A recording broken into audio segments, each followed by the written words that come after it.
What's up, people? This is my testimony. Testimony might sound weird for some people, especially those who know me and who are watching this. They might be thinking, but testimony? But what do you mean? You are already raised a Christian. And well, that's true. However, I was born in a very Christian, like not strongly Christian, but my parents they did believe in God, but they were kind of like easygoing with it. We didn't go to church every single Sunday. We went to church like only on the big events, like Easter or Christmas. I was raised Christian. Like I was raised to obey Jesus, to love Jesus, that he's our friend and our God and Savior. However, when I became a teenager, I was kind of rebellious, which should be a surprise because we've all been there probably. My first doubts started creeping in, especially because I went to a school where the people are a bit smart, you know what I mean? But I was the dumbest one. And however, in this school, I had my religion teacher. He was an atheist, okay? Please don't ask me why or how this is possible. He was an atheist. And the thing is, I don't know why he decided to become a teacher of religion class, but yeah, I had him in religion class. And he started giving us psychology instead of Jesus. So he was talking about the Bible, but he wasn't like speaking of a Christian perspective, but a psychology perspective. So for example, he would always cherry pick those verses in the Bible that fit his atheistic narrative, and that would basically put Jesus into a frame of, he isn't my God, but he was a good teacher and he was a very wise guy. Why did the people look at me like that? Anyway, they were staring at me like, right? Anyway, so probably I'm on the mountains. Probably they've never seen a YouTuber like me before, so they've probably never seen a guy with a camera. I mean, for example, when one of my classmates started asked the teacher once,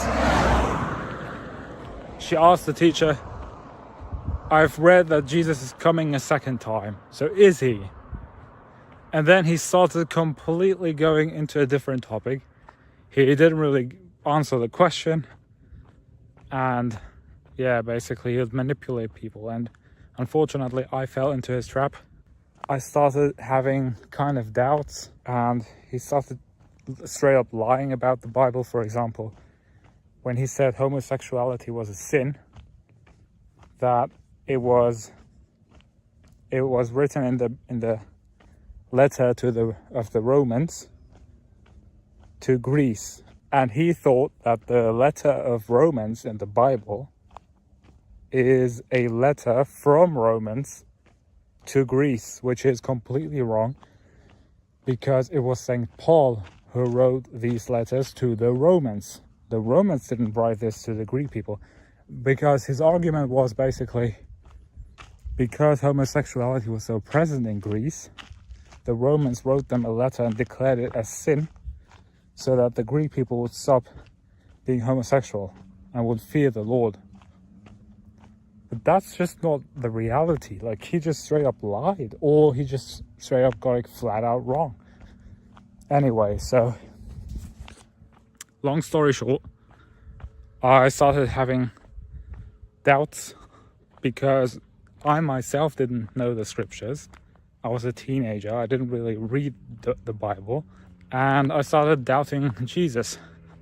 And I was thinking to myself, okay, maybe he's got a point. And maybe it's not all God and woo-woo and sin. And that's not really, like, there isn't a God. So I kind of followed in his footsteps and started questioning things. I started doubting the Bible, and that it was really written by people who are inspired by the Holy Spirit. And then I was introduced to, you guys probably know him, Osho. Now, Osho was a guru. Like, I started reading a lot.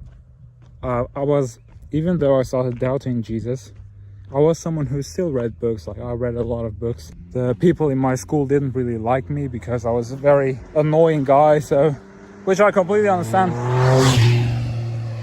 I completely understand that. I was a very annoying person.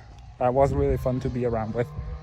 So no one really liked me at school. So what I did in my breaks was, while everyone was going out and going to eat, grab something to eat, you know, I'll see always these friend groups.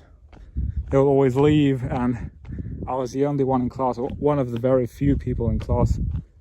And I would always go to the library downstairs, and I would pick a book and I would start reading. So at some day, I read about Osho, who is a Hindu guru, and he is very anti-Christian. Like, he was very, very anti-God, anti-Jesus, and he thought, like, he always said, God is the biggest lie of human history. He would claim that. And I started believing him, and I started reading his books, and I became like him, completely anti-Christian. Not like, I didn't like straight up hate all Christians, but I hated like religion, and I started hating, like, you know, going to church and all that sinful talk stuff. 4 years later, I was in a big depression. I was having panic attacks sometimes. My heart would start racing like crazy. I had suicidal thoughts every day. Okay, every single day. And every day, which is basically atheism in a nutshell. Atheism in a nutshell is answering the question why you shouldn't just end it all right now. This is atheism, because atheists believe that all this was an accident. And if all this was an accident, then guess what, detective? Your life is an accident. And God says, no, your life is not an accident. I created you with purpose. I know the plans that I have set for you. Before you were born, I set those plans. He says this in the Bible. I didn't have that, so I was having suicidal thoughts every single day, and I kid you not. I'm not exaggerating. I became a fitness trainer. I started working. I basically quit school and I started working. And in the gym, I was very depressed. Sometimes I just couldn't work properly because I would have these panic attacks and these depression and these suicidal thoughts all the time. Until one day, out of nowhere, I was scrolling through Instagram. All of a sudden, I was looking for like tips to help me. Like, I wanted to take care of my mental health and get these suicidal thoughts, keep them at bay. What I did was I was looking for very spiritual stuff. I was also listening to Sadhguru. You might know him. He's a very famous guy. And I was listening to very like Hinduism, Buddhism. I didn't even consider reading the Bible or like watching a video about Jesus or something. One day I was scrolling through Instagram and all of a sudden I see a picture of Jesus. Without warning, without me searching for him. It was kind of like he searched for me, which is true, because God searches for you, not you for him. I saw his picture and I immediately started crying. My cry wasn't because of sadness, it was because of relief. Because I felt a deep peace and relief inside my soul, as if I just found something I've been looking for my entire life. But I was still at work. That's the cool part. I was still at the gym, so I couldn't just look at him for for one more second because I would just burst into tears and my eyes will turn red, and I would have to trade people. I've had to be in the gym around the people. Hello. Hello. And I couldn't do this with my tears in my eyes, you know what I mean? So I stopped immediately. But as I told myself, if I was back home, I would listen to what Jesus has to say. And one thing that you need to realize is that back in those times, it was like 2023. Yeah, in November 2023, I became Christian again. Before that, I considered Islam. Why? Because Andrew Tate was a Muslim. You know, and I was listening to Andrew Tate and I kind of saw him as a god. And I heard that he became a Muslim, right? And because of that, that was my first catalyst, my first motivator to go back to religion. So I started reading about Islam and what Islam teaches. And the more I studied Islam, the more I was like, thank you, but no thank you, okay? I didn't want to become a Muslim. I wasn't okay with Muhammad and his lifestyle. So, and then this happened where I coincidentally saw Jesus's post, or a post about Jesus. When I was home finally, in the evening, I watched the video. So there was this guy and he would read healing prayers. Okay, prayers that were meant to heal you.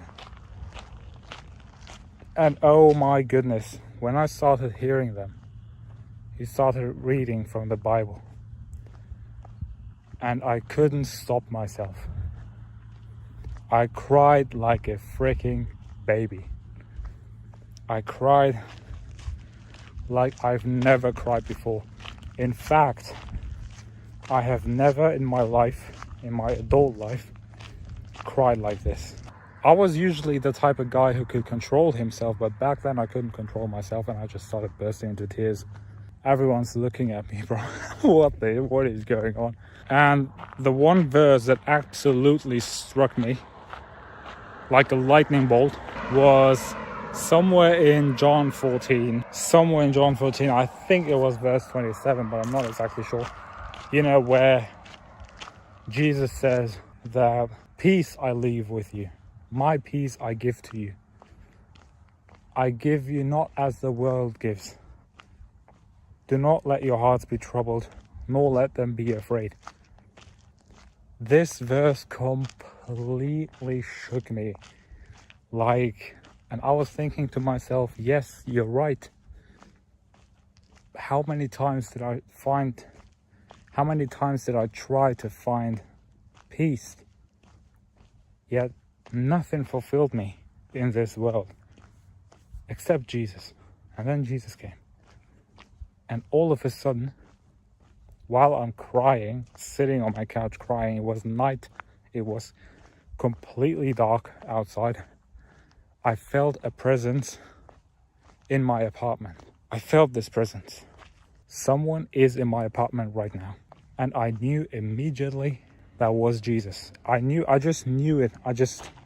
And I started crying even more. And I immediately felt convicted.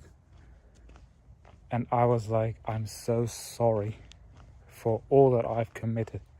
After 4 years of being in rebellion, I finally, gave up and started coming back to Jesus. And I said, I'm sorry for all I've done.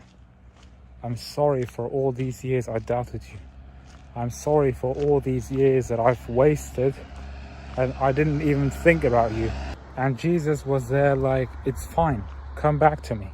I was hesitant at first. I didn't want to go back because I looked at Jesus and I had the same reaction. I kid you not, guys. I had the same reaction that Peter had on the boat with Jesus. I looked at him and said, go away from me, for I'm a horrible person. And I asked Jesus, he wouldn't move. He wouldn't just go away. No, he was still there. And he was still telling me, come back anyway. And I was like, But why? Like, how can you forgive me? I thought you'd be completely furious with me.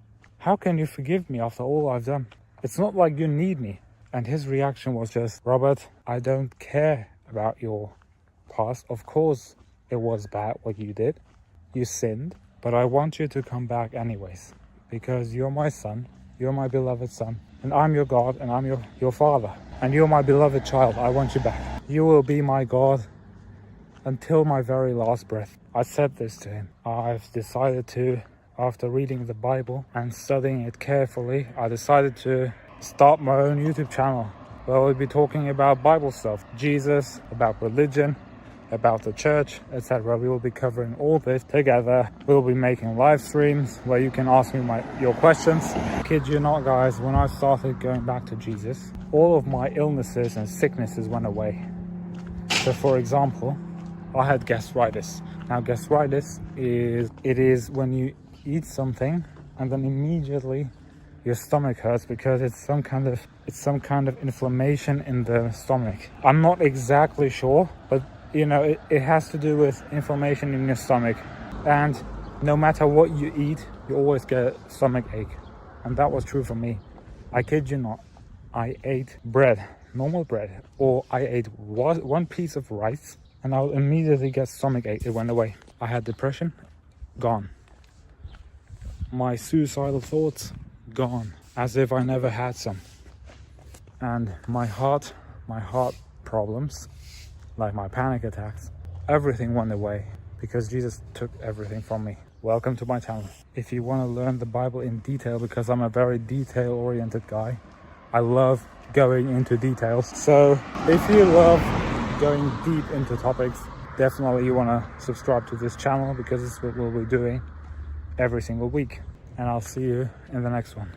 Peace. Budite kao ptice nebeske verni, budite kao ptice nebeske u Hristu slobodni, u Hristu slobodni.